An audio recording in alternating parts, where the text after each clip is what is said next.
అందరికీ నమస్కారం అండి. నిన్న జనసేన పార్టీ అధ్యక్షులు శ్రీ పవన్ కళ్యాణ్ గారి ప్రసంగాన్ని మనం గనక నిశితంగా పరిశీలించినట్లయితే ఒక వర్డ్ మాట్లాడారు.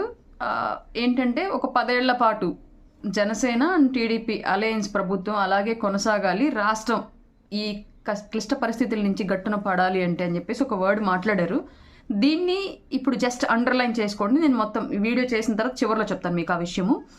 ఇప్పుడు నేను మాట్లాడాలనుకుంటున్న ఒరిజినల్ కంటెంట్ ఏంటి అంటే యాక్చువల్గా దాదాపు నాకు చాలా అంటే కొంచెం పెద్ద స్థాయి నాయకుల నుంచి చిన్న స్థాయి కార్యకర్తల నుంచి కాల్స్ అండ్ మెసేజెస్ కంటిన్యూగా వస్తూనే ఉన్నాయి. కొన్ని ఎవిడెన్సెస్ ఏవో పెట్టి స్థానికంగా వాళ్ళని ఉన్న నాయకత్వం కొంత ఇగ్నోర్ చేస్తోంది, అగ్రనాయకత్వం కూడా కొంత ఇగ్నోర్ చేస్తోంది.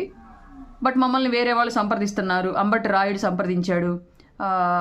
ఆయన ఎవరో యాదవ్ గారు ఉన్నారు కదా, రీసెంట్గా ఏదో పార్టీ బీసీకి సంబంధించిన పార్టీ పెట్టిన ఆయన యాదవ్ గారు సంప్రదించారు, పూర్ణచంద్ర యాదవ్ గారు అనుకుంటాను, ఆయన సంప్రదించాడు అని, బీఆర్ఎస్ పార్టీకి సంబంధించి తోట చంద్రశేఖర్ గారు సంప్రదించారు అని, అలాగే ఎక్స్ కలెక్టర్ మా జిల్లాకు చేసినటువంటి విజయ్ కుమార్ గారు రీసెంట్గా కొంతమందిని సంప్రదించాడు అని చెప్పేసి కొత్తగా పార్టీలు పెడుతున్న వాళ్ళు సంప్రదిస్తున్నారు. అలాగే కొత్తగా వైసీపీ నుంచి టికెట్ కన్ఫర్మ్ అవుతోంది, అభ్యర్థులను మారుస్తున్నారు, పలానా వాళ్ళకి ఇస్తున్నారు అని చెప్పేసి కన్ఫర్మ్ అయిన తర్వాత వాళ్ళు వచ్చి సంప్రదిస్తున్నారు, మాకు ప్రయారిటీ ఇస్తున్నారు, మాకు రెస్పెక్ట్ ఇస్తున్నారు, మమ్మల్ని తీసుకెళ్ళి పలానా పొజిషన్లో పెడతామని చెప్పేసి అంటున్నారు అని చాలామంది నాకు కాల్స్ మెసేజ్ చేస్తున్నారు.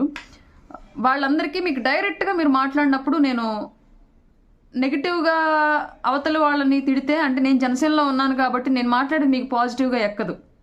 కానీ ఒక విషయం మాత్రం గుర్తుపెట్టుకోండి, ఏంటి అంటే నా మనస్తత్వం, నాకు చెడు చేసిన వాళ్ళని కూడా అవసరమైతే దూరం పెట్టి సైలెంట్గా ఉంటాను తప్ప తిరిగి చెడు చేయనన్న విషయం మీ అందరికీ తెలుసు.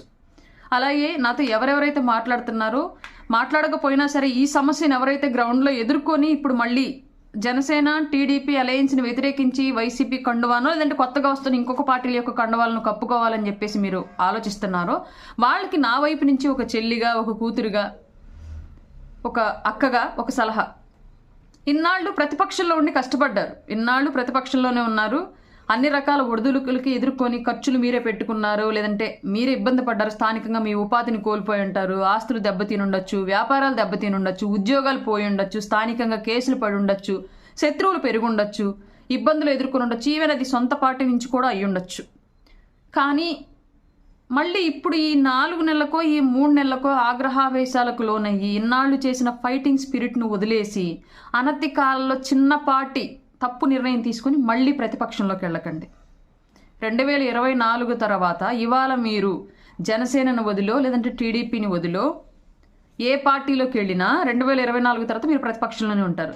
ఈ 5 ఏళ్ల పాటు ప్రతిపక్షంలో ఉండి ఫైట్ చేసి తీరా మనం అధికారంలోకి వచ్చి ఈవెన్ అప్పుడు మనకి ఎవరైనా పదవి ఇవ్వచ్చు ఇవ్వకపోవచ్చు, ప్రయారిటీ ఇవ్వచ్చు ఇవ్వకపోవచ్చు, బట్ ఒక అధికార పార్టీకి పనిచేసిన వ్యక్తులుగా సమాజంలో గౌరవంగా మన పని మనం చేసుకుంటాం కదా, మనల్ని ఎవరు ఆపరు కదా, మనల్ని ఎవరు ఇబ్బంది పెట్టరు కదా, గౌరవంగా తిరుగుతాం కదా, పోరాడాము అన్న పార్టీ కోసం పనిచేసామన్న రెస్పెక్ట్ 10 మందిలో ప్రజల్లో ఉంటుంది కదా మన పైన.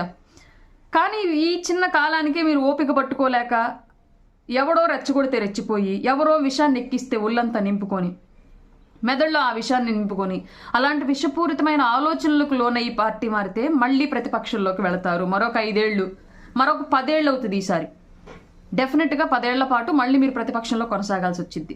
ఇంకా మీరు ఆలోచించుకోండి, ఎంత వెనకబాటుతనానికి గురవుతారో, ఎంత మెంటల్ ప్రెషర్కి గురవుతారో, ఎన్ని ఇబ్బందులను ఎదుర్కొంటారో. ఇట్లాంటి సిచ్యువేషన్స్ అన్నీ ఉంటాయి. కాబట్టి దయచేసి ఈ 4 నెలల కాలానికి ఎవరో ఆవేశపడి జనసేన టీడీపీ కూటమిలో నుంచి ఎవరూ కూడా బయటకు వెళ్ళి వేరే పార్టీ కండువా కప్పుకోవద్దు. ఇంతకు మించి ఒక సోదరిగా నేను అంత విపులంగా చెప్పలేను. ఇప్పుడు ఫస్ట్లో నోట్ చేసిన వర్డ్కి ఇప్పుడు చెప్తాను. నిన్న కళ్యాణ్ గారు అన్న మాట, మీరు కళ్యాణ్ గారిని కనుక నిశితంగా పరిశీలిస్తే ఆయన అన్న మాటలు ప్రతిదీ కనుక 1కి 2 సార్లు విని అర్థం చేసుకోగలిగితే 10 ఏళ్ల పాటు 2 పార్టీలు కలిసి పనిచేస్తాయి అన్న దాంట్లో ఉద్దేశం. ఇవాళ ఈ 5 ఏళ్ళు 2024లో ఎవరికైతే టికెట్లు దక్కట్లేదు, ప్రయారిటీ దక్కట్లేదు అని చెప్పేసి ఆవేశపడిపోతారో అట్లాంటి వాళ్ళకు మళ్ళీ 2029లో కూడా ఇదే కూటమి నుంచి అవకాశాలు ఉంటాయి. కాబట్టి మీరు ఎవరు తొందరపడి 24నే అదే ఫైనల్ ఎలక్షన్గా భావించేసి పార్టీలు దూకద్దు. ప్రజల కోసం ఈ కూటమి 10 ఏళ్ల పాటు కలిసి పనిచేస్తుంది. దాంట్లో భాగంగానే ఇరు పార్టీల నుంచి కష్టపడి పనిచేసిన ప్రతి నాయకుడికి ప్రయారిటీ దక్కిద్ది 10 ఏళ్లలో. దయచేసి ఎవరు మిస్అండర్స్టాండింగ్స్ చేసుకొని చిన్నపాటి ఆలోచనలకి, చిన్నపాటి పరిస్థితులకే ఇబ్బంది పడిపోయి పార్టీలు మారద్దు, మళ్ళీ ప్రతిపక్షంలోకి వెళ్ళొద్దు. గుర్తుపెట్టుకోండి, ఇది ఒక సోదరిగా నా సలహా. జై జనసేన, జై టీడీపీ.